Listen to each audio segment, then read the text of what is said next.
So here we are, year 4 of these amazing trips. You are the first lady of these trips, I guess you could say. What do these trips do for you personally and maybe even spiritually? How do they make you feel? First year was absolutely amazing. I didn't know what to expect. It warms your heart. It makes you very humble. Second year was more of the same.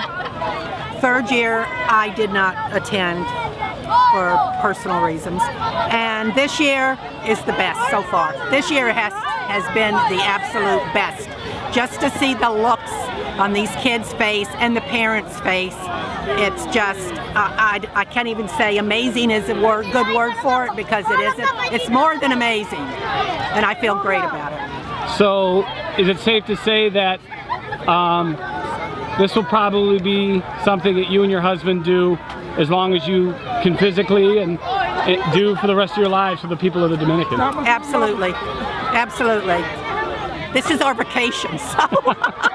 Awesome. I wouldn't say I don't think there's a better way to fulfill a vacation than this. No, this year has been it's just been very heartwarming for me personally, and for these families that receive these food boxes and the baseball equipment, and it's great. Great. Well, thank you for doing what you do. You're welcome. We'll see you. Okay.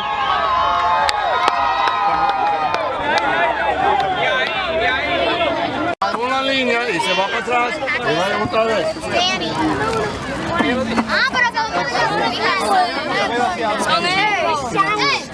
Come on. You make a line here and a line there. That sounds good. Okay. Grab some packets. Grab some more. Well, we can throw it over the trees.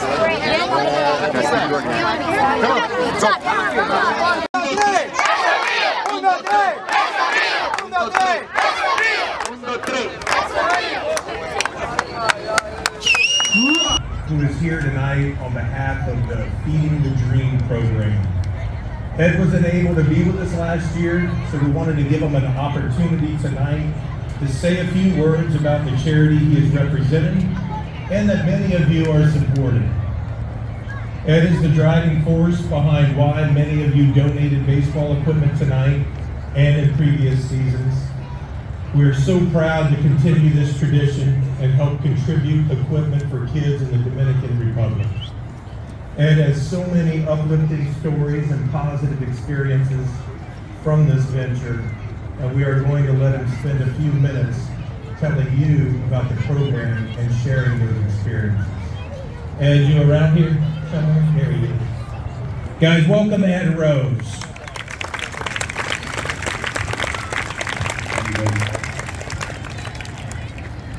Well, I'm glad to be here. I just want to spend a few minutes. Jeffrey was supposed to be with me, but I'll explain that later. He's out there somewhere. But for you young people out there, I just want to open with just a quick quote. When you make a living by what you make a life by what you give. So the organization here started out about 8 years ago with this collection program. I play a lot of slow pitch softball and I run a federal charity, and we hooked on to this, and we were not really into a lot of the charity work at the time. We just traveled around the world playing softball and promoting America. But we got into this with your program, and from that, it kind of piggybacks off itself. We built 3 wells in the Dominican. We gave away wheelchairs, food boxes. We went up in the mountains and did amazing things for people, all from your start of the program of giving the equipment. We bought new bats. We've given over 40,000 pieces of Little League equipment, which is from a large part from you all. So you have changed many people's lives.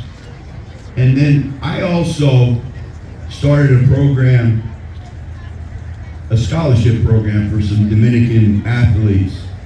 I played locally at Florida Air Academy, came here in 1961, was a baseball player, and we took 3 boys from the Dominican, and I'll just speak of the last 2, the Viera brothers.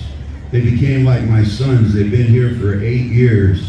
One went to St. Leo on a scholarship. The other one, Jeffrey, who, as I said, was supposed to be here tonight. He's out there somewhere trying to get here. But he went to UCF. He was the player of the year 2017, 2018 in Brevard County. Then he went on to UCF, was a starting center fielder. At one point, he led the nation in stolen bases. Excellent player.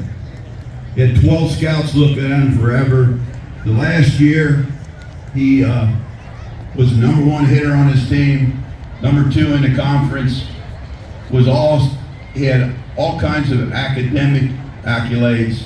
Unfortunately, he didn't make the majors. So my point to you young people out here that want to have a baseball dream, chase that dream, because the dream won't chase you. And remember this, get your education. And at this point, I was going to introduce Jeffrey, but he's not here yet. And so I'll just say, you have changed so many people's lives by what this league started 8 years ago. So as I said in the opening, you'll make a life by what you give. Thank you very much, Viera.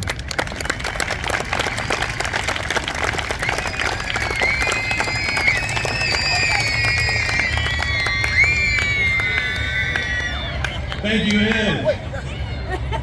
Oh, never mind, hold on. Wait a minute, Jeffrey's here. Give him Jeffrey a hand.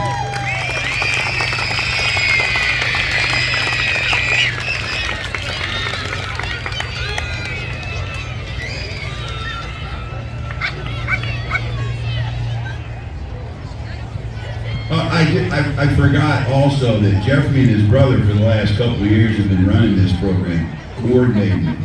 And that's what we plan to do. Jeffrey has a big time job as an insurance salesman with my son, go figure.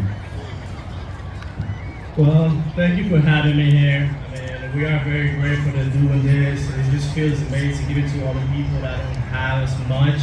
And I just wanted to come in here and say thank you. I drove literally an hour and a half just to come here and say thank you and to show you guys how grateful for y'all for being here. And how one thing, just want to tell you, every single one of you, to have fun, play the game, enjoy it, just have fun, because you never know when it's going to be your last one.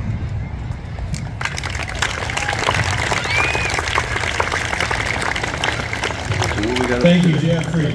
You know, we spent all day yesterday loading food boxes, going through all the equipment, all the donations we received. It's very overwhelming. We're going to the village of Guanabano. This village has been around for over 50 years. They have no running water, and this is where we'll be donating the well. We're looking forward to inaugurating the well, handing out a bunch of candy, spending time with the kids, handing out some bats to kids that would never be able to afford bats otherwise, had it not been for GFA and FSSA. Until we went back 2 years later. And one lady said, the first lady we interviewed said, unbeknownst to you, the sacrificed ones are the women and the children who don't work, because we're have the labor of carrying water from the spring or from the creek and stuff like that, right? Day and night. So we learned that not only was this water used for drinking and cooking, but also for watering small plants that they plant around their house just for pride, and then for the beautification of the women. They're able to do their hair more often, bathe more often, wash more clothes more often and whatnot. So complete life change. The well we originally installed for 290 people now serves over 1,000 people.